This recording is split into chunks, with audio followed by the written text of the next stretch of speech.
Are you looking for a new whiskey adventure? Then climb in and buckle up. Get ready for one hell of a ride on the Whiskey Trip podcast with your host, Big Chief.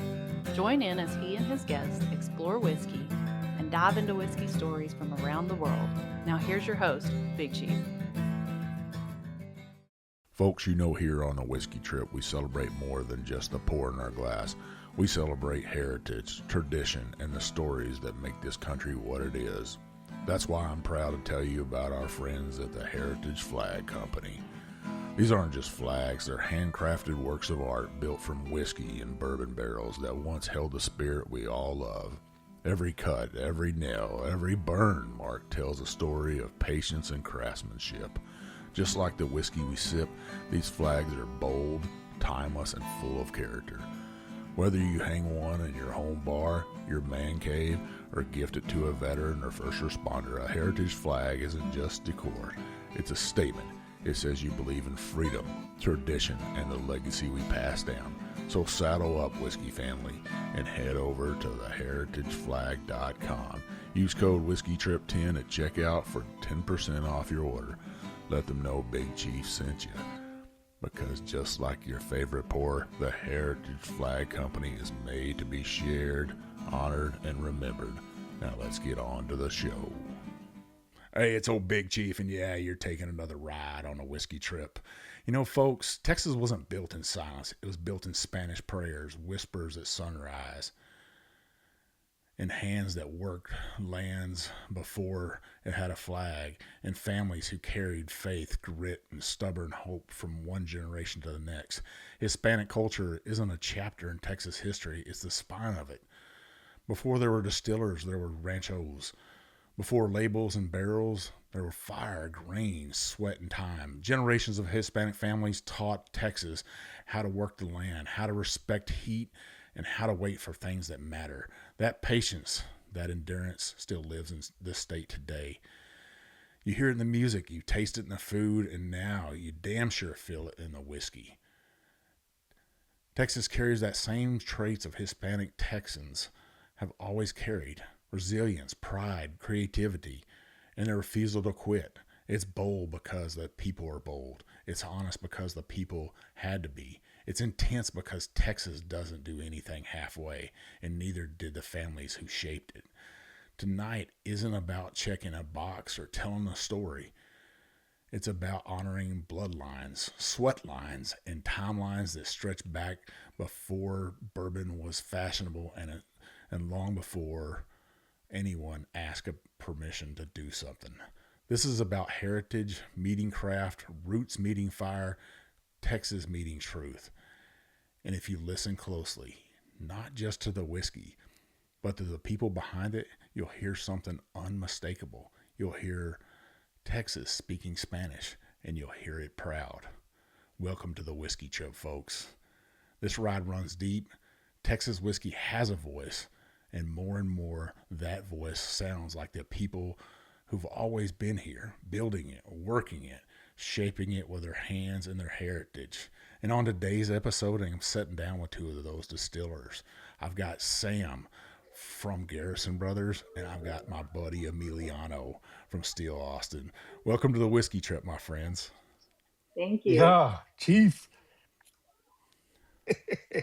I know you guys love that. Yes, that was good. That was intense. Man, that was ready to run through, play some football. Put me in, coach. Well, you guys know how much this means to me, and really what heritage means to me is a hill country boy that grew up in the caliche dirt of the hill country. I got to watch many families work the land, ranch the land. And when I was growing up, you didn't see a bunch of other whiskey brands out there. You just had Texas whiskeys. They weren't even alive yet. All you saw was the stuff from Kentucky or from Scotland or from Ireland. And that dirty whiskey from up in Canada, that everybody drinks here. But we need to stop that. We need to drink Texas whiskey. But before we get started, I got some whiskey in my glass tonight. Obviously, I always do. in my big old rocks glass here. Yeah, you can buy this beautiful rocks glass on my website, thewhiskeytrip.com.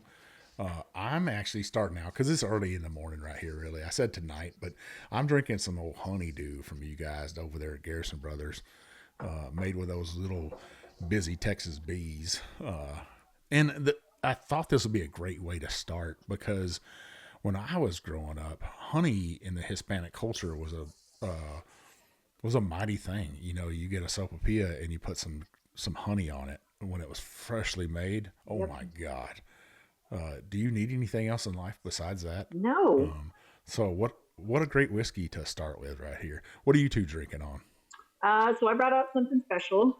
Donna's Todd, our master distiller, was doing some traveling, and he knows back when we first started doing our experimentals, so like the Balmoral, the honeydew, and even what's called Guadalupe now, but it used to be called Estacado.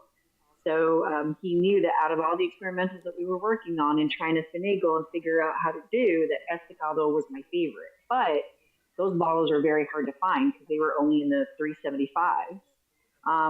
He happened to find one randomly, so that's what I'm doing. I'm gonna crack this one Wow. open. That's old school right there. Man, that's crazy. That is He gave it to me as my 10-year anniversary gift. I almost pissed myself when he gave it to me. So I was so excited. wow. That's crazy. Yeah, I don't know if I still have mine open. I only ever got one bottle of it, but that's crazy. I got 6.5 year red corn from Still. We did a distillers kind of trip while we had the still shut down, which we can talk about a little bit later, but about a week ago. And yeah, pulled some samples, and one of those samples is just like just red velvet cake. And one of my favorite whiskeys that we annually release. But yeah, I got a 6.5 year old red corn right now in my glass. Beautiful. Two beautiful whiskeys to start this show off. Actually, three. You know, a 80 proof whiskey in Texas is almost unheard of. And it gives us this little sweetness with that honey, and is refreshing in the morning to start my palate off because I'm about to amp it up a little bit here to finish the show with some other whiskeys. But before we really dive into talking about whiskey, I want to talk to both of you about where you come from. How did your Hispanic heritage shape you? You know, long before it shaped you to be a distiller, how did that Hispanic heritage shape you? And Sam, we'll start with you.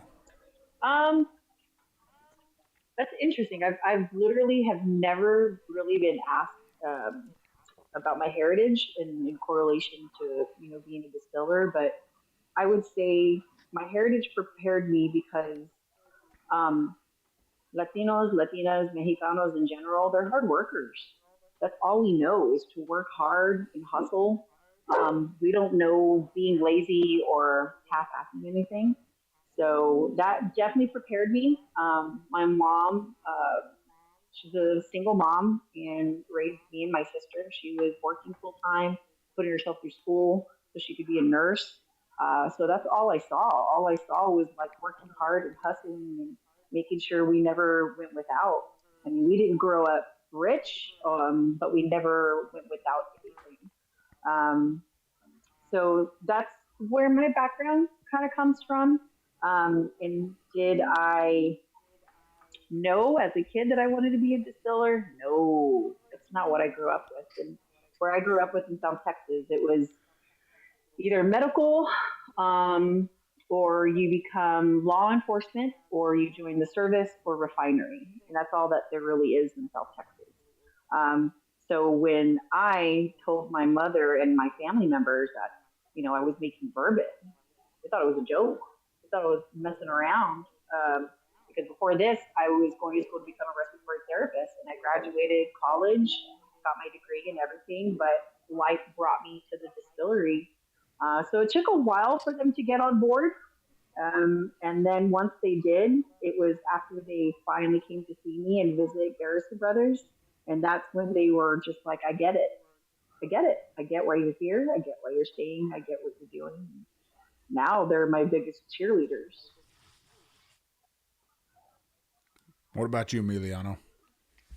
Yeah, well, I've very interestingly kind of like lived a national kind of like migrant life. I'm born and raised in East Austin, which is very different from what it is nowadays.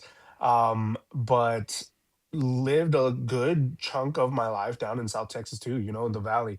Um, we would spend every holiday, every weekend, every vacation, every summer down in South Texas, right on the border with my father's side of the family. And you know then through life and education and my kind of upbringing, travel throughout the US doing education classes, conferences around education, around community, around minorities, and pockets of where we find ourselves as Mexicanos, or as Black Americans, or as Puerto Ricanos, and work with minority communities across the states. And picking and finding, the little pieces of the Mexican culture that is very diverse, and, the diaspora that we are across the US. And, that being part of what has really put me into this space, which is just the comunidad of it, and making sure that we're bringing the community, we're bringing people to the table who should have a voice, who need a voice, and who are doing a lot of the work. From whether it be farm to now whiskey to working in the construction of the buildings that we're using, or just everything. We're here, we're everywhere. We're not necessarily seen or heard, but one way or another, we're having a hand in this kind of overarching project of whiskey. And you know I also, with that, think that a huge part of it, and I notice it in conversations that I have with Sam, but our palate is very unique. There's not profiles that a lot of my colleagues pick up on that I find in whiskeys across Texas specifically, which I think has a lot to do with that terroir of like weather and grain and where it's coming from. But definitely, again, the community, the profile, the flavor profile, and then the voice that we have. Our entire voice as Mexicanos is transversing and crossing borders, whether it be state lines, national lines, international, etc. But you know, I talk with friends, and it's like you can't take us anywhere, but you're gonna find us everywhere. And that's just kind of the part of it. We're not necessarily always heard, we're not necessarily always seen, but that Mexicanos have a hand in something that is being done. So I think when I think of Texas, I grew up in the hill country with poor families across a diverse range of people, and the Mexican families that I grew up with, some of them were ninth and 10th generation families in Texas. I think one of the Juan Seguin, one of the heroes of Texas, shows our heritage and stuff. And sometimes that gets buried. But, you know, I didn't even know what white bread was until I was probably 13 or 14 years old. I grew up with stacks of tortillas and charro beans on the stove at all times, always charro beans. And for people out there that don't know what charro beans is, pinto beans with peppers and ham hocks in there, and just onions, and just something you eat at breakfast, lunch, and dinner. mhm. That's just how I grew up, because of the families that helped us ranch, and you were just taught to respect everybody. So maybe I just did grow up different and understanding that culture, and saw people for their work ethic and their what they want to build. They just want to build a life, and most of them had been there longer than my family had been here. So you have to respect that as a Texan, I think, and I see it in our whiskey community today. A lot of other people get credit for Texas whiskey, but look at the both of you. I give you both credit for helping grow this, because sometimes Texas whiskey outside of Texas still has a dirty name. They're Yeah. like it's too bold for me. It's too strong. It's too oaky. Well, that's Texan for you right there. call it what you want to call it. We just like it a little bit more spicy than you do. Yeah. Yeah. So a follow up question for you guys. A lot of people talk about Texas pride, but for many Hispanic families, Texas isn't just a place; it's their lineage. Did growing up here feel like carrying responsibility as much as pride for both of you? Um, I I don't think I have a good answer because it's just natural. Like it's just when you're born and raised in Texas, that's all you know. All you know is Texas. All you know is pride. All you know is the multicultures that come with it too. I mean, all I really knew. It's really funny actually. I have a quick story. Um, and growing up in South Texas, all I've ever known is just multicultures, but that strong Mexicano culture. And when I moved up to the Hill Country about 13, 14 years ago, I started working at Garrison Brothers. And we're always talking about red beer this and red beer that. And I'm just like, what the hell is a red beer? What are you guys drinking? And so then I look at what they're doing and I'm like, that's a michelada. What the hell are you talking about? So that's like a great example of that. And I just like, man, you guys are crazy. That's a michelada. Don't call it anything else around me. Damn it. What about you, A? Um, yeah, growing up in the capital city, right? And I think there is definitely like a certain kind of pride in you know growing up as one of the smarter Texans, right, and being a Longhorn. But it's something that you it's just kind of natural to it. I think Sam put it really perfectly in that we kind of have developed our own Tejano culture in the sense that if you hear Tejano, it's like you know what it is. It's a blend of like these two cultures, like not necessarily even American, not even necessarily US culture, but just kind of like this culture of, we really did make like what we are now to this day, along with the very ancestral indigenous Mexicano kind of roots of living off the land, and at the same time creating those bonds and those friendships, as well as education of how to use the space, how to use and how to treat the land, how to treat your yeah, your neighbor, and take care of each other. And it's something that I don't think we really see nationwide. I think it's something that is very particular to Texas. I always go back to the Hurricane Harvey that hit Houston really bad a few years ago. At the time, I was still working in the liquor industry or in the liquor stores, and we had people just coming in with, it was a line of just big ass pickup trucks with their huge trailers just stocked up with supplies that they were making the drive either from Austin or from far west Texas through out to Houston so that they could help out the folks. And people who've never been to Houston who are making that first trip just to help. Um, and that's Tejano. That's Tejas. That's Texas culture. Yep. Um, yeah, taking care of each other. And again, it's that community. It's just something that is natural. You're gonna butt heads, but when it comes down to it, you're gonna throw hands. So Nothing else matters. yeah. Yeah, trust me, I know it so well. So it's like the whiskey community. To me, Oh nothing Yeah, else yeah. matters. exactly. Uh-huh. Uh, Absolutely. there's I don't see color. I don't see race. I don't see diversity. I see just whiskey drinkers. Hmm. It doesn't matter to me where you come from, what you do for a living. Uh, you know, there in a lot of places, like over in England, it's a class level. Even in India, there's a class level. But to me, whiskey, there's no class level at all. It's just we're just a bunch of whiskey drinking nerds that want to get together and shoot the shit and eat great food together. And whether it be like the Cajun food culture down here in Southeast Texas, all the way to the barbecue of the hill country to really good, and some people say Tex-Mex food. they don't really understand it. I understand it because I go home and I try to find the best Tex-Mex. Place Hmm. called Gomez's in Brownwood, Texas, that has the best chiller lano ever, hands down. That's my standard bearer of that. It's a plate size pepper. Already. I love it, but that's what whiskey is to me.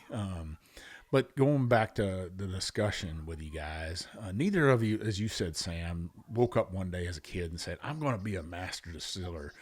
But I want both of you to take me back. What was that moment where that direction changed for you? So for me, it was I had just graduated from school and I was actually studying to take my state exam. And my sister called me. I was at work in Corpus and she said, I need you. And I dropped everything. Um, I quit my job and I moved up to San Antonio and I helped her with my niece and my nephew. And then I was starting to get really homesick. And right when I was thinking about going back home, my best friend, who's still my best friend, Lauren, she was like, "No, I'm not letting you leave until you actually see like where you are." And she actually brought me out to the hill country. So I stayed, and then more life events led me to end up in the hill country. And I did I used to run a bar where I used to sling beer for the guys at Garrison Brothers. So that's how I met them. And, they'd come in after they'd shut down the distillery and tell me, oh, how horrible of a life they have, right? Making bourbon all day long. And I fell in love with the family aspect, even though they're not family, the actual production team, but they have that family bond.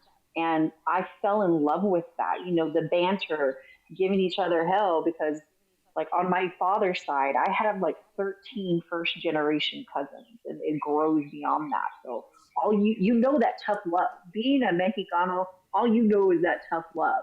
Like if your cousins don't talk crap to you or give you hell, they probably don't like you very much. So it's very much like that still to this day. And I just fell in love with it. I fell in love with the family aspect of it. And then I'll never forget, I was on a tour at Garrison Brothers. I was training, and they were going over the ABCs of bourbon. And remember, I had absolutely zero background. I mean, the only thing whiskey related was in my family was my grandfather, Popo. He loved him some wild turkey. Wild turkey runs through our veins, so much so he had a call sign for it. He would go like this and he would say gobble, gobble, gobble, and we knew what time it was. So they were going over the ABCs, and what got me was the last one, the fact that bourbon whiskey has to be 100% genuine. No artificial coloring, no artificial flavoring, no bags of sugar like the old school moonshiners. It is literally grains, yeast, water, and wood. And it's like a light bulb went off, and I was like, "Are you kidding me right now? Like that's all it is." And from that point on, I never left. I fell in love, and I'm still in love with learning more and more about it. But even more so, meeting people like you and Emiliano, and seeing how much you love it as well, and the passion that you have for it as well, and how it just brings us together naturally. I love that. I love that about the community. Now, Emiliano, I know your path, but I know I have some new listeners. Man, it's been rocking lately. New listeners across the world. I noticed I gained a whole bunch of listeners in England lately. Oh, Uh, wow. yeah, well, that whiskey and bourbon is a big thing over there. Interesting. And, and hopefully, maybe soon I'll get over there to a festival or something. They always say, "Hey, could you wear a cowboy hat over here?" Yeah, I can wear a cowboy hat. I can rock a cowboy hat better than anybody. But take us through your path again, and you damn sure didn't wake up one day and be like, "I'm making whiskey." Yeah, no. I come from a family of educators. Everybody from my abuelos to my father, my cousins, my wife, my uncles, I mean, friends, like everybody is education, and that was my path as well for a little bit. I finished undergrad at Texas State, then took a couple of years just to work and was working in the liquor stores. And at some point, again, whiskey has been a very interesting kind of like world crossing and blending space for me. So it was in the liquor store that I was working at where I met an old classmate of my father's who was at UT with him when they got their PhD program. And they were like, hey, I want you now in my master's program. So I go UT, I get a master's degree in education. And then COVID hits in the middle of me teaching and finishing up my master's degree, and I just saw the ridiculousness and the chaos of that along that the politic of being in the classroom. And for me, it's never the kids that made me leave. It's always the politic and the other adults. Um, and so I was at this cross paths. I'm like, okay, well, you know what? If this isn't going to work, what else is? Well, I already have my toes dipped into this community that is really growing and needs a voice and needs, people who are here with intentionality. And at the time, um, a couple of people were hiring, a couple of distilleries. Garrison was one of them. Treaty Oak was another, and I applications to both. Treaty Oak called first. I get in, and it's been feet and nose to the grinder since then. You just keep running, and here we are 5 years later. And we're making whiskey. We're making some of the best whiskey in the world, and it's all from Texas. Um, yeah, and this kind of like fast growth of the industry over the last 5 years in Texas. We're hitting kind of like this interesting re-regulation, right? And we're kind of correction, but I think that's more so worldwide than it is Texas wide. But we're gonna survive because we're here with again the right intention. We're here with the right heart and the community of it.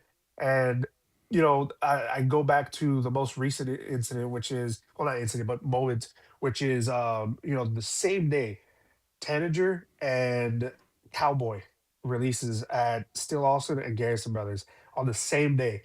And both days for like the past 24 hours, there are people lined up the day before at both distilleries. And I'm having people message me starting Wednesday, 4 days prior. Hey, who should I go to? What would you recommend? I'm like, motherfucker, you flip a coin. like, the only reason I would pick Garrison is because I can get a bottle of San Jose.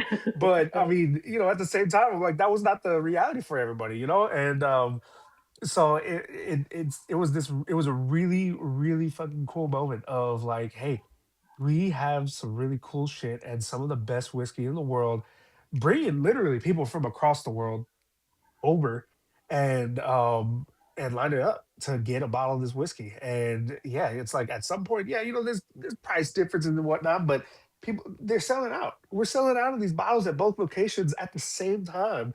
And we've got, mile long lines of cars or people. And so we talk about when my kind of like aha moment of like making whiskey. Yeah, 5 years ago, sure, but at the same time, within this definitely last year, it's like, okay, you know what? Like, if I wasn't already in this motherfucker, like, we really in it now, and You we're gonna die definitely, doing it. you definitely in it.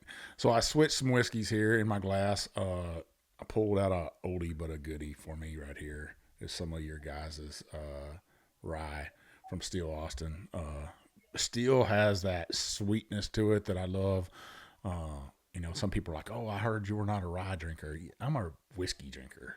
Uh, yes, love weeded bourbon. There's no doubt about that. But if I got a whiskey podcast, I better be able to appreciate everything. And this is the straight rye whiskey from Steel Austin is something that I love to drink. And then I know one of my friends is making it, even makes it better. That's to me. I have a connection to Steel Austin. I have a connection to Garrison Brothers, and that's what matters to me.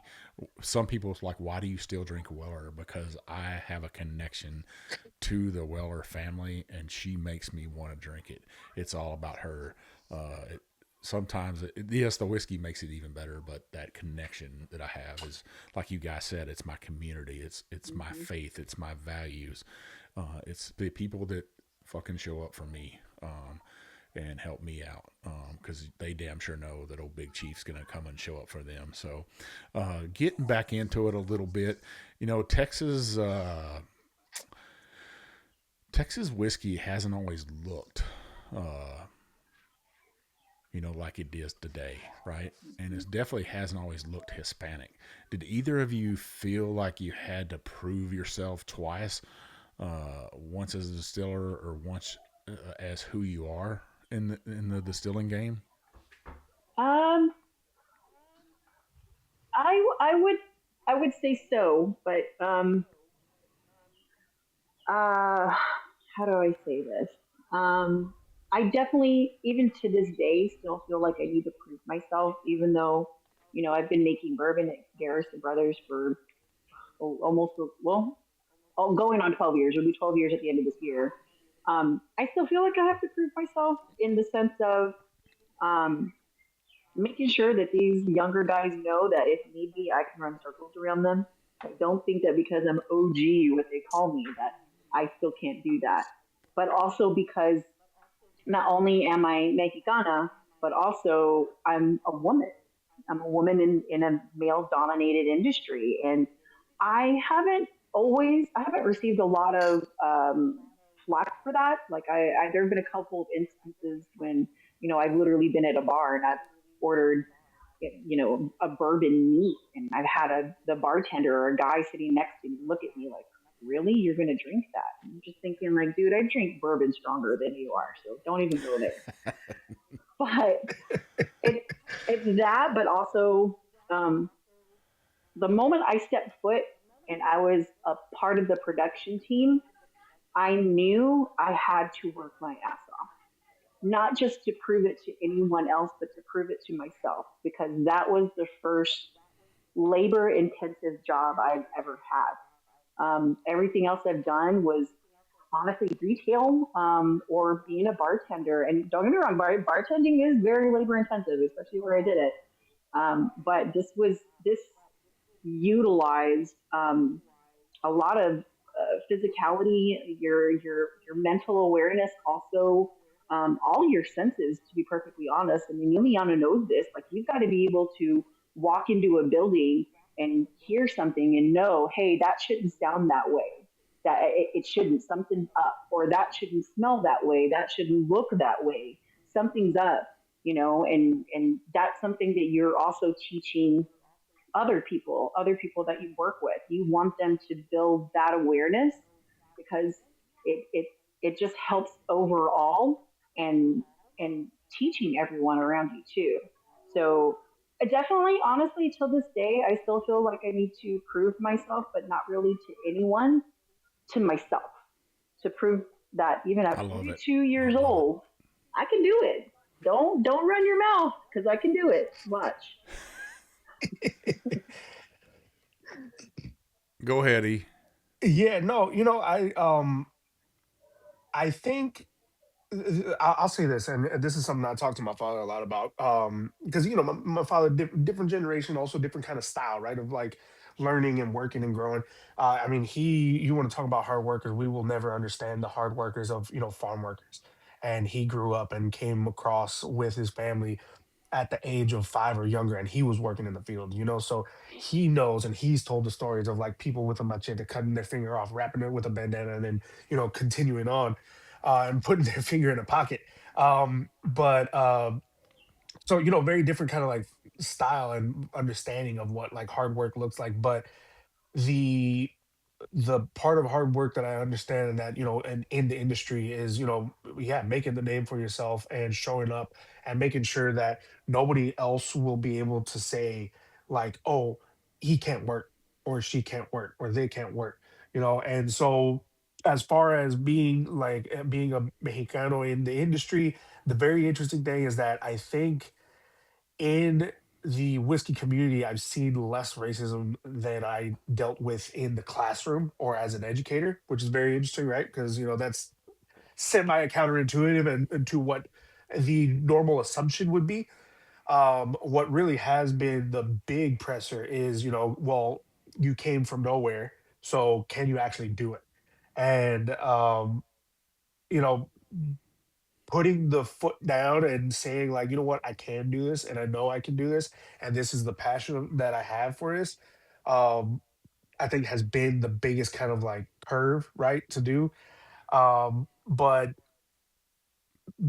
again, it goes to bringing in my own like kind of flavor profile, my own kind of like style to do things, and that work ethic of just never stopping, and knowing really not when to stop, as far as development and education, and wanting to do bigger and wanting to do better and learning, and bringing more people who who do look like us, because again, it's like we need and deserve a voice at the table.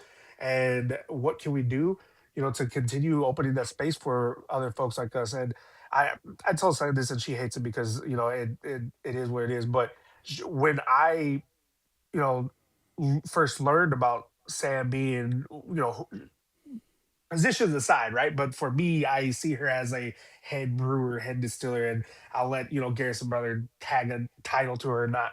But when I first learned about her doing the work in Texas whiskey, I was like, holy shit! There are there are Mexicanos, like and for a while it really was just her and maybe one other. But I was like, okay, there is room for us. So she made the crack in the dam. Let's just burst the motherfucker open and let's bring more people. And so, for a long time, and even now, she has been, that kind of like guiding star in the sky, saying like, okay, let's keep moving to this direction because we can keep bringing more people to it, and we deserve it. We deserve it. And whether we come from knowing or not, we're going to make sure that we show up and we pick up where somebody left off and take it to the next. I love it. And Sam, I love that you pointed out that you could like walk into a steel room and you could hear something or you could feel something. To me, that's like an old sailor on a ship. Even when I was breaking ice up on the Great Lakes on the icebreaker, the ship I could hear the ice moving along the hull, and I could tell how the engines were moving. And if something went wrong, I knew automatically, hey, something's wrong. And that old saying, you just didn't get there overnight. No. You've earned your place in Texas whiskey. And there's this old saying that a smooth sea never made a good sailor. And so that takes time. It takes a rough sea. It takes those mistakes. It takes lessons learned, and to realize what those mistakes were. And I don't think you have to prove shit to anybody. You've been there and learned from your own mistakes. And for you to say, "Hey, I want to earn my own respect," and I doubt myself. That just means that you got that maturity and wisdom to understand there's always room for improvement in life. Mm-hmm. And you just have to find the room for it. I love that. That's going pretty deep from old Big Chief, but that's just who I am and stuff. And I'll tell you this: I know more women in the whiskey that could outdrink any man, well, except for myself. And Emiliano heard that. Somebody said, "Let's try to get him drunk," and he was like, "There's two men in this room that you're not getting drunk. It's Big Chief and myself. It's just not going to happen." So one last question before we finish up this first half. And like I said, great conversations don't have a timeline to me. They just go and they feel like a great conversation. And that's what this is. But Texas isn't just where a distillery sets. It's an ingredient to me. The heat, the swings, the patience it demands. How does Texas itself show up in your whiskey? Emiliano, we'll start with you. Oh man. All right. I think what really, and this is credit to the freedom to create at Still Awesome. But I think what really shows up is that grain for us. We use 100% technical grain, and we operate with that philosophy, is that everything needs to be grown in Texas, made in Texas, distilled in Texas, aged in Texas, and it's it's all right here. And so that terroir of it, and we'll get into I think in the next like 5, 10 more years of the growth of Texas whiskey, talking about what each region's terroir and flavor profile from their grain looks like. But for us, 100%.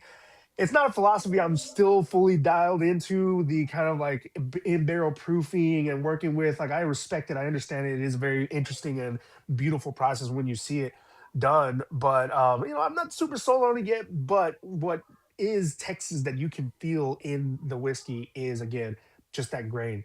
You're knowing that the Jimmy Red is coming from Fort Worth. You're knowing that some of that white corn is coming from Fort Worth and sometimes South Texas. That barley is coming from the Panhandle.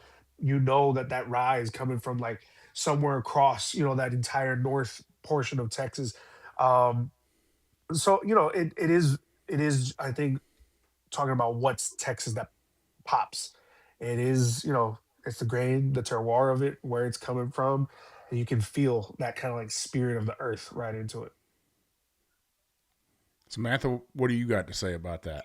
I mean, Emiliano touched base on it a lot. I mean, it has a lot to do with the terroir, the grain, especially now that, you're getting, once we were able to actually get barley with the moisture and flavor profile we wanted from Texas, like that ties into the Texan pride, but also not just because it's from Texas, we're going to use it. Like, no, we're still sticking to that Garrison Brothers flavor profile. And it's always an interesting question when I have somebody ask me that, because I always think back to when Dan Garrison was in Kentucky and trying to figure out his game plan for Garrison Brothers at that time. And he told everyone, I'm going to make bourbon in Texas. Some of them snickered, some of them laughed because they thought of the Texas heat. And we all know how spontaneous and how severe that Texas heat gets out here. And then, of course, here we are, Garrison Brothers, encouraging that, when we're throwing those barrels into those hot boxes. And we're really encouraging that for certain releases. Most people will curse the Texas heat, but when it comes to bourbon, we want it. We want that Texas heat because that is what contributes to the flavor profile that is Garrison Brothers Distillery, that is still Austin, that is Iron Root. It is a whole part of it. And, anytime you taste Garrison Brothers bourbon, it is Garrison Brothers. You taste Still Austin, it's Still Austin for a reason. And that has to do with the Texas terroir, the atmosphere, the bipolar weather. I mean, for crying out loud, the last couple of weeks it's been like 70, 80, and then the next day it's down into like the 20s and the teens, for crying out loud. Like, it's great for our bourbon. It's great for Texas whiskey in general. I love it. I love it. Well, listeners, we're up against the first half. I want to give a shout out to somebody who's been looking for this episode right here, Michelle. I hope you've enjoyed the conversation. On the second half, we're going to bring it. And I'm going to end the first half with this, listeners. Texas whiskey doesn't apologize. Neither do Texans. That's not a coincidence. So I want you to chew on that and think about that in a half. We'll be right back. The Whiskey Trip is proudly sponsored by Guardian Coins, a veteran, family-owned and operated company that understand what it truly means to honor service, story, and tradition. Guardian Coins just doesn't make the challenge coins. They craft symbols of pride, legacy, and camaraderie. From military units and first responders to distilleries, brands, and special events, every coin is designed with purpose and built to last. Here at the Whiskey Trip, our official Whiskey Trip Challenge coin was brought to life by Guardian Coins, and it represents exactly what this ride is all about. Craftsmanship, community, and sharing a great pour with amazing people. From custom artwork to flawless finishes, Guardian Coins works with you one-on-one to turn your vision into something tangible, something you can hold, collect, and pass down. So if you're looking to create a coin that tells your story, whether it's from your unit, your brand, or your next big milestone, trust the folks who know how much that story matters. Visit Guardian Coins on Facebook and tell them Big Chief from the Whiskey Trip sent you. Now pour something good and let's get back to the ride. All right, listeners, we're back for the second half. I got more whiskey in my glass because I've been talking to these two Texas jokers here, Samantha and Emiliano. Emiliano's from Still Austin. He's the head distiller there, and Samantha's out at Garrison Brothers, and fuck it, let's just call you the head distiller. I mean, they just need to pay you.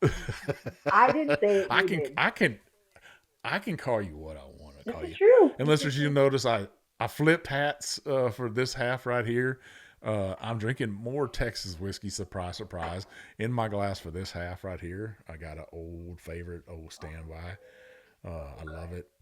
What year is that one? Guadalupe. I want to say this one is a 2022. Oh, Good. Yeah. that was Good. the Good. second batch, Yeah. right? Hmm. Yeah. And I grew up, you can't be a Texan kid without going tubing on a Guadalupe. To me, that's just a rite of passage. So, but we're going to jump right into this conversation with you guys. And I kind of wanted to go back to your Hispanic roots. There are a lot of young Hispanic men and women listening right now to my episode. At least I hope they are. Oh Who yeah. love whiskey but don't see themselves in it yet. What would you tell them about patience, about work, about staying true to where you come from while stepping into something new? Sam, we'll start with you. Um, I would tell them what I kind of my mantra is like, don't let anybody tell you no. Don't ever let anybody tell you no. Don't ever let anybody say you can't do this or question what you're doing. If your heart's in it and you have that passion for it, you lead with that. You follow with that.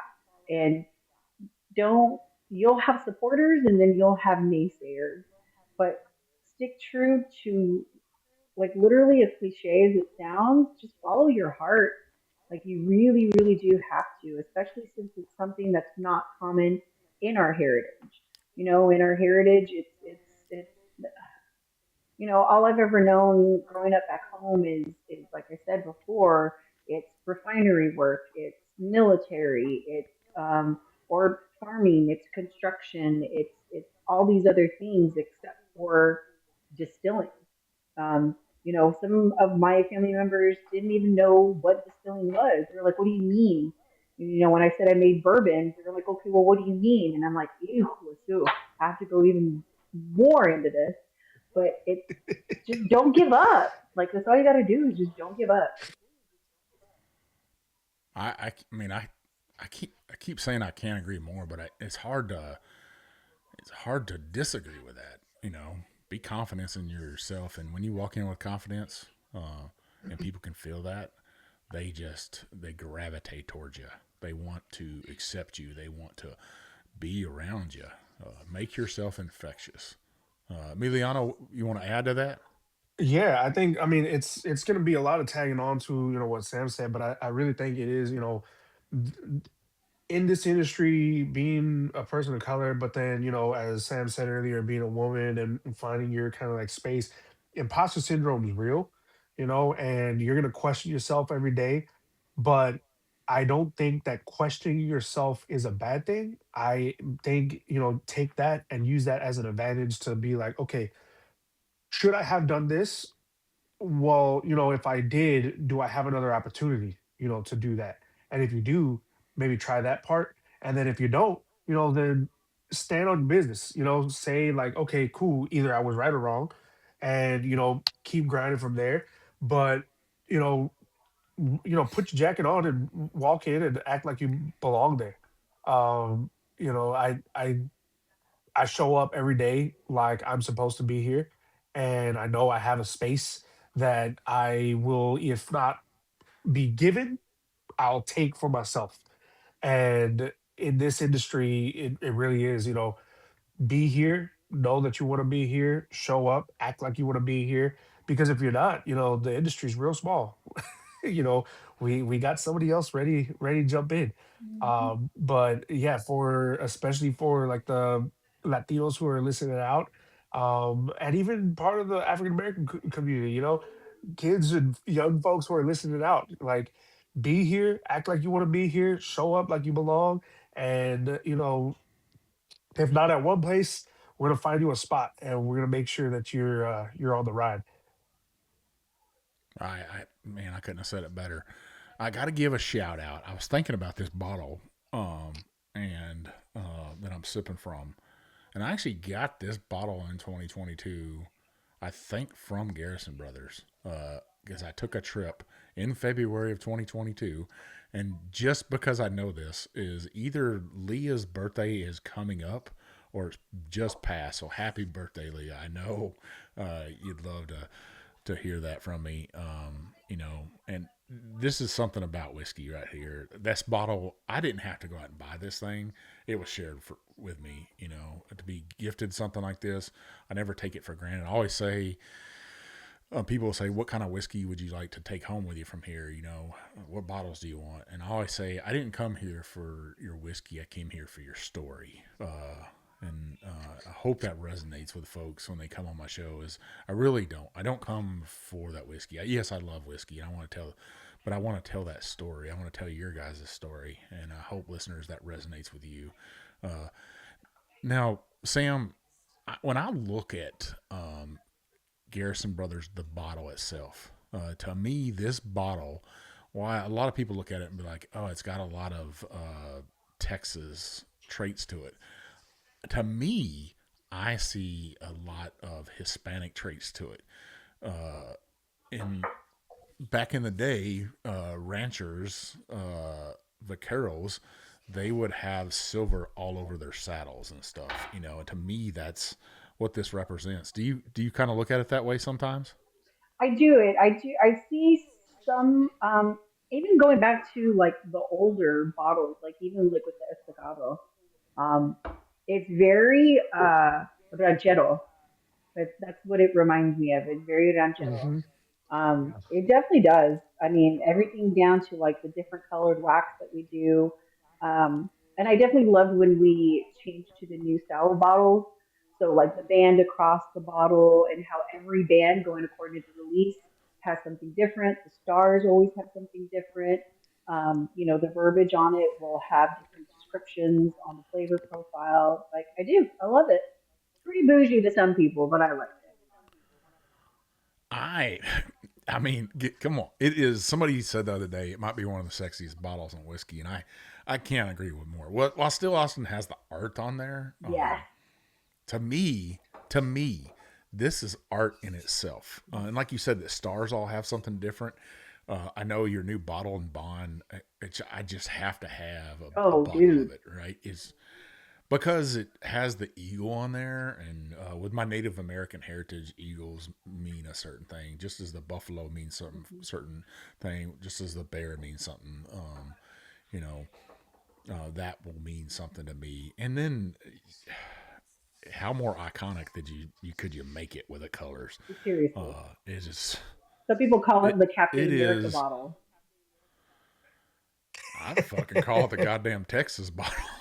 Because Yeah. Come I on don't now. know if you can tell from the pictures, but it has a coating on it. That red part that goes down to the bottom of the bottle, it's a coating that we've never used before.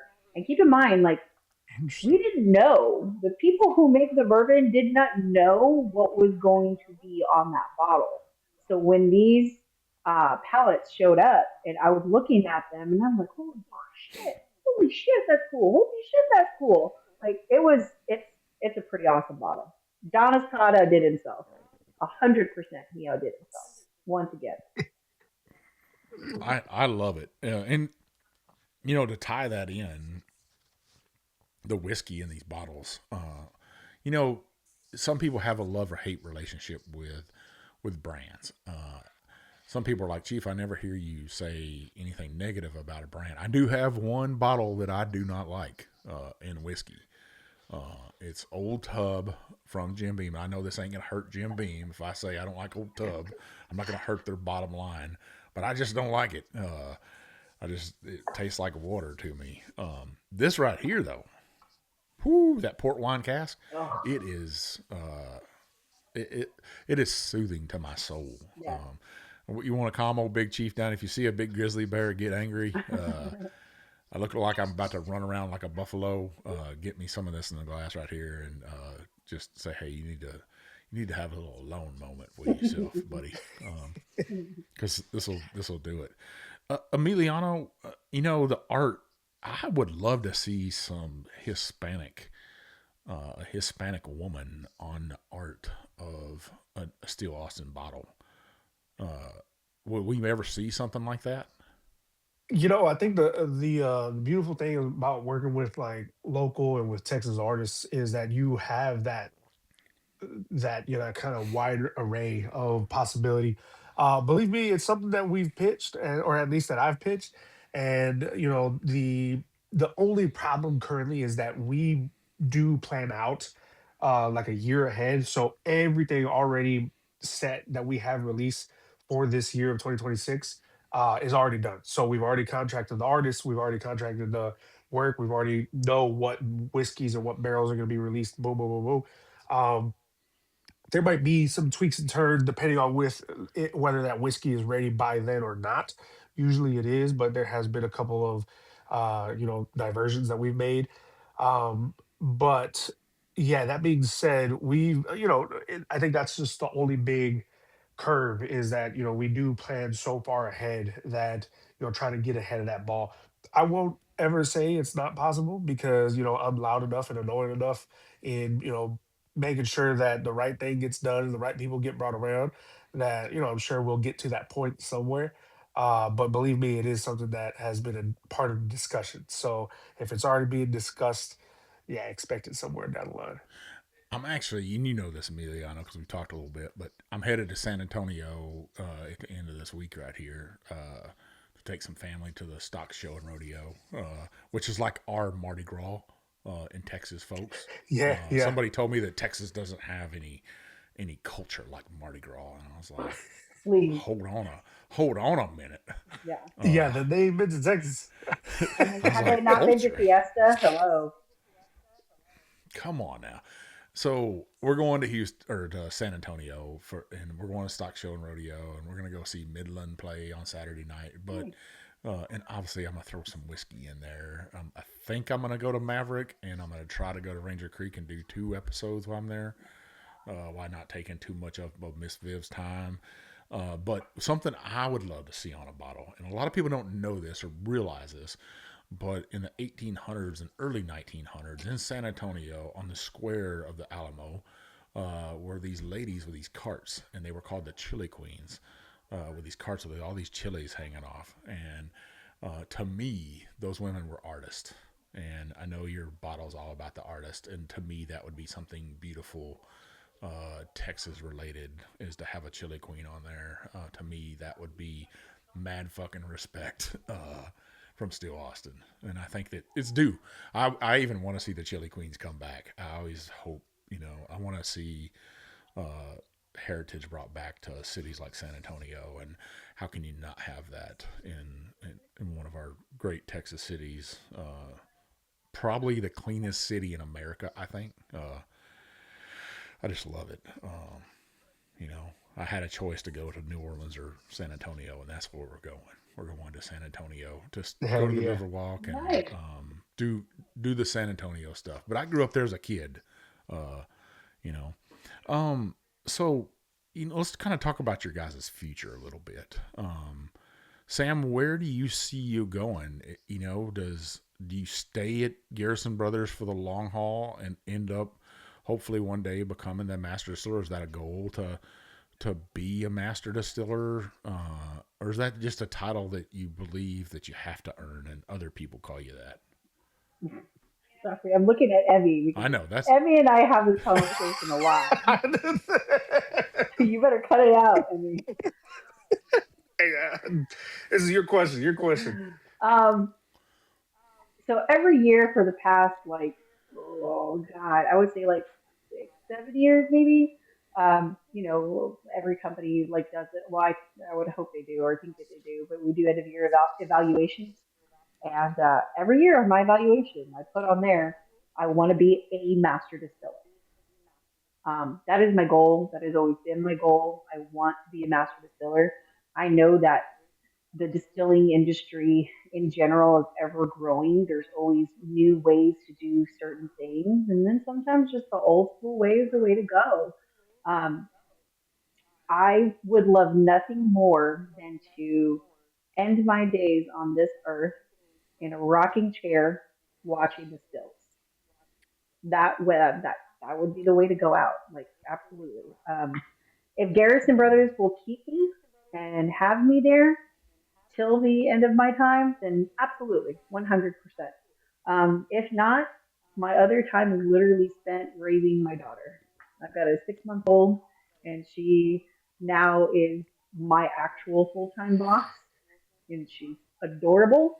So between making bourbon and my daughter, that's my future and my life. And I'm okay with Well, any mom already has that title, Master Mom. that. Any mother. I'll tip my hat to Okay. moms out there. But I have my certain thought process about master distillers and how that name is acquired. I have seen it be given to people that don't deserve it. They only got it because of not who they were as a distiller, but who they are as a person, if that makes sense. Uh, and I also know distillers that have been distillers in 4 or 5 different distilleries, and they worked their ass off from their very beginning, like the two of you, and learnt their craft. And to be a master, like, hey, I'm a master bullshitter. There's no doubt about that. I've earned that. But I think it's something you gotta like really, really earn, and Yeah. But I think that's a lofty goal. If you don't have a fucking goal in life, then you're missing out. Have a goal. Wake up every day with a purpose, and your purpose is to be an amazing mother. Which I know I see photos and I'm like, man, she's a great mom. Look at that. It just fucking Aw, I stop get all it. emotional and shit. I'm like, look at her. She took her kid to the fucking to the aquarium. uh, but Emiliano, what about you? Where do you see yourself at the end of time? Do you see yourself in a rocking chair looking up at that still and saying, man, it's cooking right today? Yeah, I think it was, yeah, just about me coming into Still Austin about 3 years ago.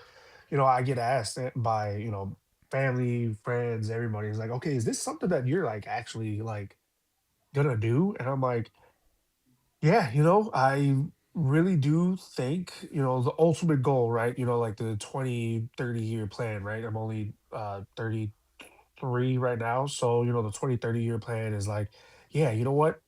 Give me the free time and just be like, you gotta be at work 40 hours a week. Cool. Boom. And then let me do that. Let me split my time here, there, between rick houses, between, the distillery. And yeah, I don't know, like we talk about 401ks, right? We talk about retirement. I'm like, you know what, motherfucker, I don't know if that's for me.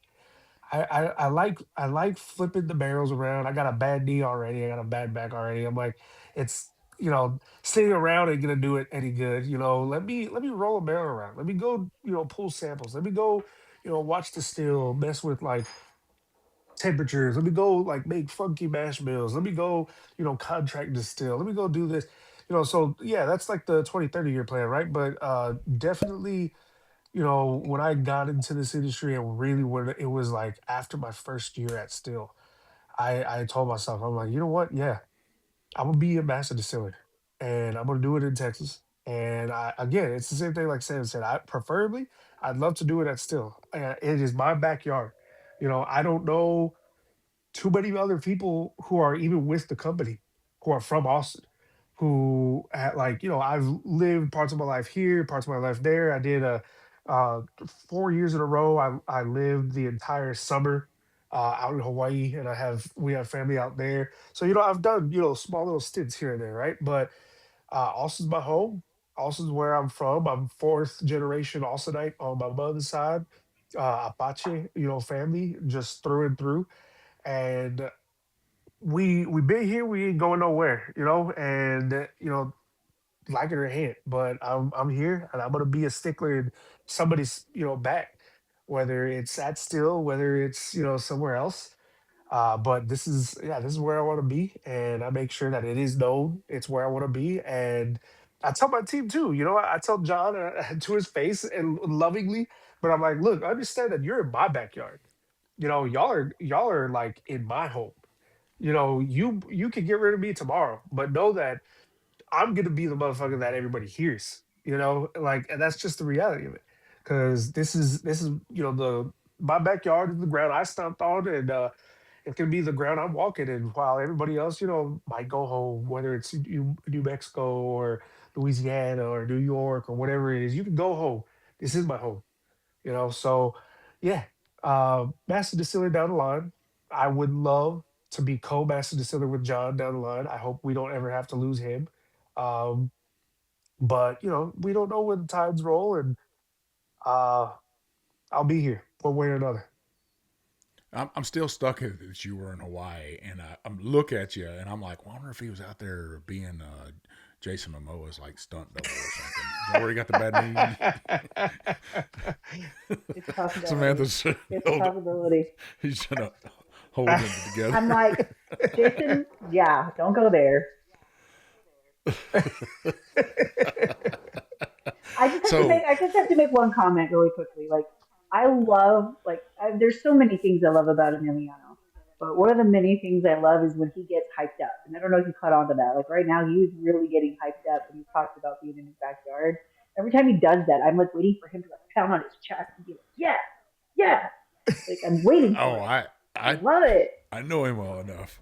I know he's hyped up. I I know know. how I love hyped up he was for this one episode right here, it. and what an honor it is.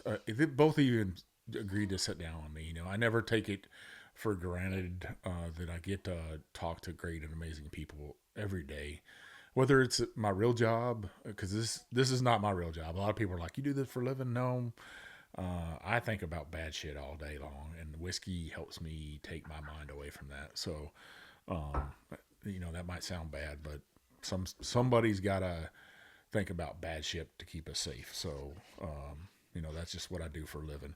But I switched whiskeys here for the second half here.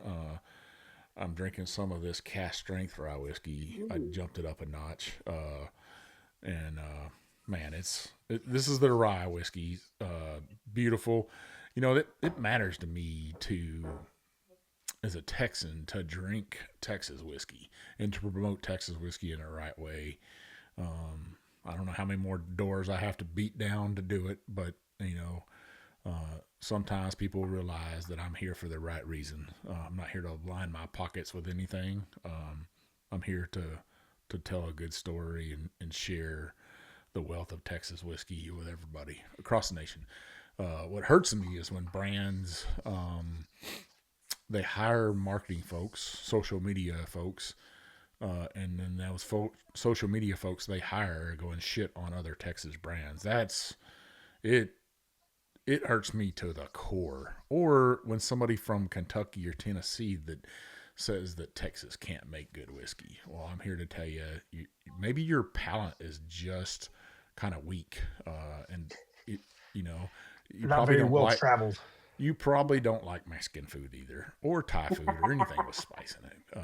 You know, I don't know. I'm just saying, uh, in the nicest way possible. Don't talk shit about Texas because Texas will come for you. Oh, yes, you will. And I tell Oh yeah. people about Texas when they say, "Oh, we're gonna go launch in Texas and sell some whiskey," and I'm like, Texas will drink you dry. Uh, there's no doubt about it. And I alluded to it on the first half that I have a love-hate relationship with Crown Royal. When I was a kid, that's a lot of people in Texas drink that because it had a purple bag. You could tie it to the springs of your seat and hide that bottle in that bag, and it wouldn't slide all over your pickup. But I want to see Texans drink more Texas whiskey. When I do a whiskey tasting and I say, "Hey, this is what we're going to taste from Texas," and they're like, "We didn't even know there were whiskeys in Texas." We have to change that. Do you both feel like can we change that? Can we get people to stop drinking Crown Royal and drink? They're like, "Well, it's different." I'm like, "No, it's rye whiskey.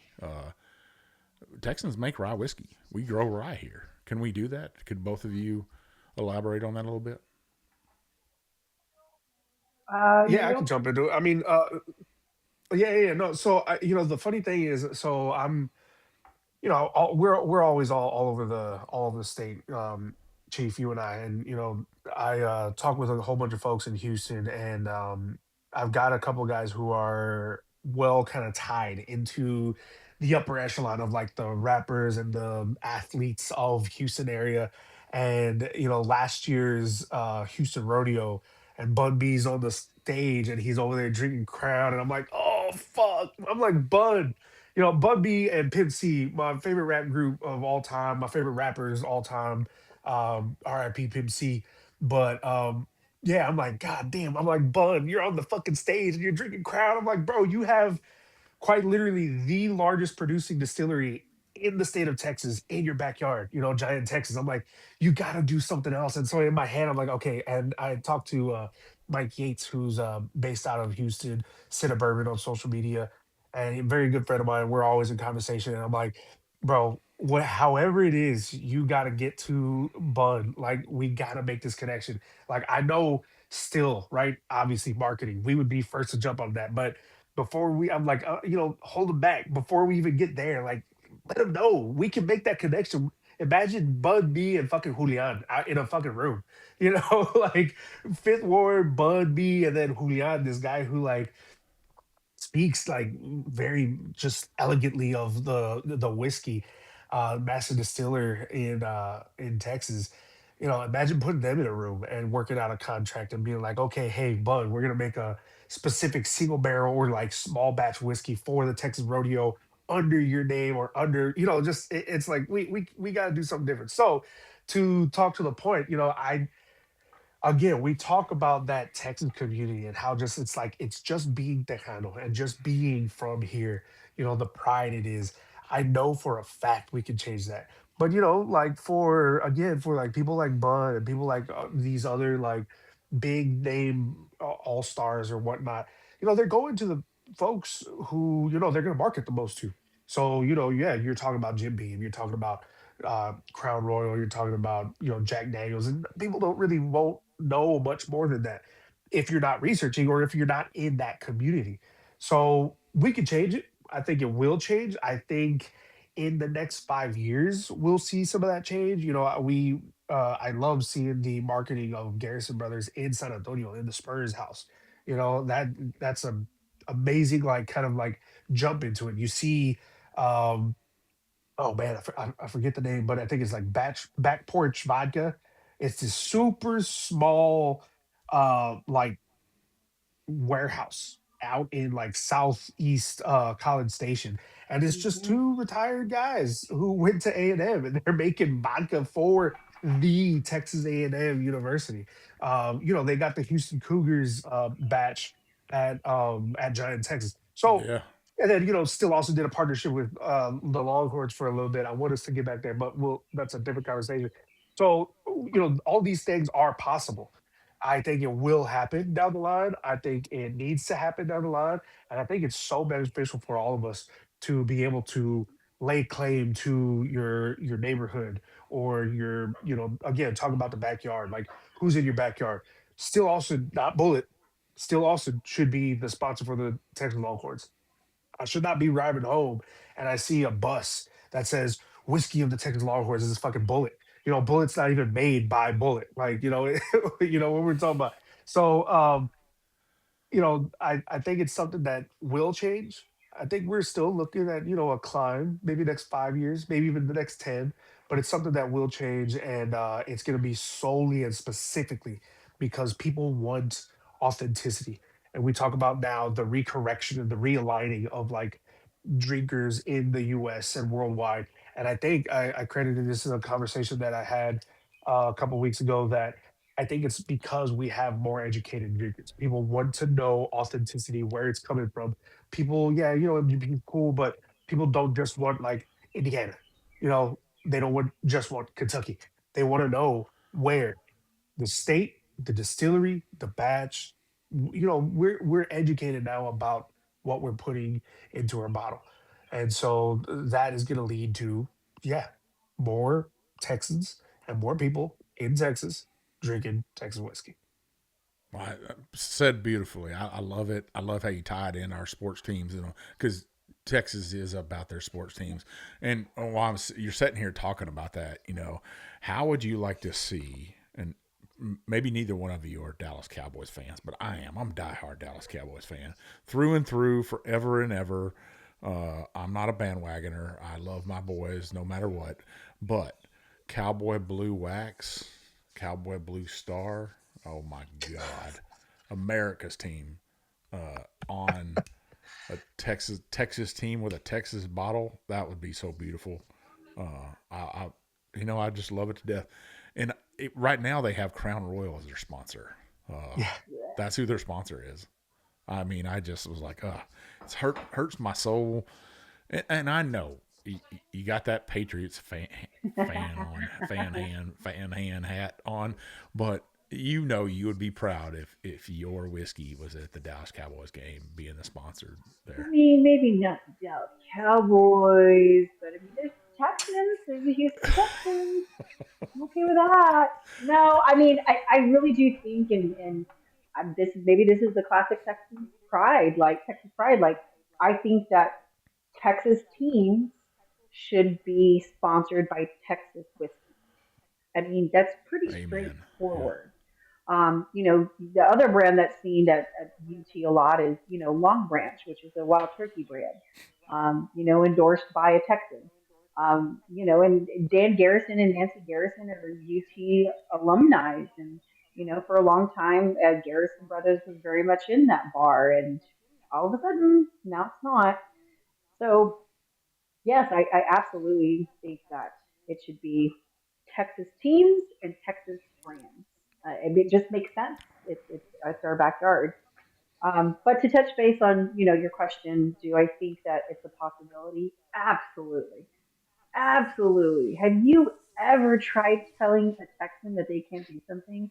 Have you ever tried? No, nobody's dumb enough to do that. Like, when you have that passion and that support, it absolutely is possible because, like, for example, like Garrison Brothers has been trying to educate people that yes, bourbon can be made outside of Kentucky and Tennessee. It's not just there; it can be made anywhere. But also, Texas is heading up that forefront of it. Like, we really, truly are. We have become a force to be reckoned with, and we still fight that fight. I still come across people that are like, "What? Bourbon in Texas? Yeah, yeah, for over 20 years now. Yeah, it's there." Um, we just Well, don't give up. We have that tenacity. We have that drive. We have that, that stubbornness. We're terca about it. Like, we're not going to give up. It's not going to happen. So it absolutely will. And just like Emiliano said, in the last like several years, I've seen the rise 100%. A good example I have, because I can talk about it now, Nicolas Cage. He was doing a movie. I forgot what it was. It was one of the weird movies. And he apparently, in one of the scenes, was drinking some bourbon. And he asked, I don't want just what everybody drinks. I want something different. Well, lo and behold, one of the scripts actually was a huge Garrison Brothers fan. So he got in touch with our people. Our people got in touch with them. And in one of the scenes, you could see a Garrison Brothers bottle. That is so badass to me. So badass. Wow. Like, you don't see the label, but you see the bottle. I'm happy with that. I'm happy with that. I'm okay with that. I love it. Absolutely love it. that's great. That's great marketing. Well, first I got to point out, like you said, don't tell a Texan they can't do something. That's how the whiskey trip was born. Somebody told me you will never have another successful podcast. Um, might have proved you wrong. I don't want to go too negative on that, but don't tell a Texan they can't do something because we'll ride right over you. Yep. But we're up at the end of the show here, and I'd like to give each of you. First, I'd like to say thank you for coming on here and being a guest and being just good friends that love to have a whiskey conversation with me. And let me ask some of those hard questions because some of them, they're not easy to answer. There's no perfect answer to them either, but I appreciate it from my heart for you guys coming on here and sharing your time with me. But would you, either one of you, have any last words for a listener out there or for listeners? Samantha, we'll let you go first. Um, Drink Texas bourbon. That was short and sweet. Yep. E. Yeah, I was gonna say that's rapid. Yeah, Well, I go think ahead. oh no, no, I think it's yeah, it's drink Texas whiskey, we're it's this whole just like growth and path that we're on is really unique, in the sense that we're statewide, we're doing this with the community, and talking with Nate yesterday, he said some things that I'll let him share, about his path and down the line. But he doesn't know how he important he is, to the community, and even in the sense that like not very many people know of him. Not very many people know about Airdrome, but he's another person who's pretty much solo running it, and the whiskey's hitting the community one way or another. He's a staple in that community, Mhm. and even if he doesn't get out to Austin or to Houston or to Dallas or El Paso or wherever it is, you know, the fact that he is another person doing the thing in this market is, when we get down 10 years, and his story pops up, people are going to remember and people are going to learn, and he's going to be important to those who come into the future and they're wanting to do something like he did. So, we're in a path right now that is very unique, and we are doing it as a statewide community, and we need to make sure that we hold ourselves accountable, but we also like help each other and raise each other through voices, through glasses, by bringing each other to the table and making sure that there's a space, there's a seat right there for the next person who's up, and for the next person who wants to open up their own brand or their own distillery or their own project. But we're doing a thing, and ain't nobody else doing it like us. uh, but yeah, Texas whiskey forever. Emiliano, where can people find you on social media? El Whiskilero on Instagram. I've got a couple of other things, but I run Instagram. That is my majority of time. If you ain't got my phone, hit me up there. But my phone has 50 missed messages already, and it doesn't stop. So yeah, hit me up there. If I don't get to you, I'll get to you by the end of the week. But yeah, right there, Instagram. Awesome. Sam, what about yourself? Um, Mine, I believe I'm saying it correctly. Shout out, by the way, JD Anderson, one of our distillers and longtimers at Garrison Brothers, helped me come up with this name. So it's the Mashin Mexican on Instagram. Love it. I love it. I love it. Well, folks, I want you to go out there and follow these two jokers right here. And ending this, we're going to end this with something good. This is going to be a giveaway. We're going to do this on YouTube this time, not on Instagram, because I want to build my subscribers. But what we're going to be giving away here is a bottle of Still Austin cast strength bourbon whiskey, because they make bourbon whiskey in Texas. I just want to tell folks that one of these Whiskey Trip rocks glasses right here, it's not weak, it's not going to break. It fits in my giant hand. You just got to be careful about how much whiskey you pour in there, because not everybody can drink like Big Chief. But if you're gonna drink responsibly. And one of my challenge coins, not this one right here, but I'll send you a challenge coin. So those three things. So what I want you to do is make sure you subscribe to the Whiskey Trip, and then I want you to tell me in the comments of this episode what was your favorite part of this episode right here. And then I also want to take and get you to share this episode out on your social media. On Facebook is the main place you could share this episode right here. I would really appreciate. I know these two will. We'll let this giveaway go all week long. I'll promote it all week long to let you know there is a giveaway on YouTube. But you got to go on there and subscribe, and you got to make a comment of what your favorite part was on here. Make sure you follow these two right here. That's what it's all about, is community to me. I follow both of them because I want to keep up with them. I want to see what they're doing. I want to see what magic they're creating out there, and that's super important. Where can you find old Big Chief at? At the Whiskey Trip on Facebook, Instagram, TikTok, and obviously on YouTube. Hit that subscribe button. I can't say that enough. I got an event coming up here called Hearts and Barrels over in Lake Charles, Louisiana. There's a young man over there called Cajun Yankee. Go over there and give him a follow. But on February 28th. His son has a heart condition. He's having an event over there. Check out his event. My niece will put the QR code up right here. Hit that QR code, give to the American Heart Association. I think that's what it's for. It will help kids like him get the care that they need. It's super important to me. And then my friends over at Frontline Heroes Outdoors, yes, indeed. You'll see that QR code. Give to these guys. They're taking veterans. They're taking first responders. You know how important that is to me as my veteran myself. It eases our stresses of life, the horrors some of us have seen in life.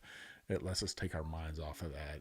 Football, baseball, basketball games, therapy, retreats, hunting and outdoors, fishing, hiking. Give to Frontline Heroes Outdoors. I guarantee you this is a charity where almost all the money, like 99% of it, goes back to the charity, and that's important. But if you listen to me, you listen to Mark and Matt of the Bourbon Life, and if you like what they're saying and like what I say, I know you like what I say. Otherwise, I'm going to come hunt you down and take one of my arrowheads at you. But seriously, leave me that 5-star review. Leave them comments on Apple Podcast, and then you could take those comments and put them over onto Facebook. That's important to me. Get those reviews. It's all about pushing the marketing. But that opens up doors to distilleries like Garrison Brothers, like Steel Austin. It gets great guests on my show like Sam and Emiliano. It gets that story to you. I always say I want to be the Paul Harvey of whiskey, the rest of the dram. So let me tell those stories. If you have a distillery in your backyard that you want to have on my show, reach out to them. Say, hey, you need to get on the whiskey trip and take that ride with old Big Chief. I appreciate everybody supporting these giveaways. I'm going to keep doing it through 2026. I hope to. I got a lot of big episodes coming up. I got 2 Texas distilleries lined up for my trip in San Antonio, Ranger Creek, I believe, and Maverick. Thanks to my brother Emiliano here for hooking me up with some folks down there. Hopefully I can get Hush and Whisper on, but I also have some Texas, besides Texas distillers, I've got some Indiana distillers come on. Hard Truth, Coal Pickers out of, I think it's Coal Pick out of Western Kentucky there. You never can tell who's going to be on the whiskey trip. I hope you've enjoyed this show and the heritage that these two have brought from the Hispanic community. This is old Big Chief, and thanks for taking this ride with me, baby.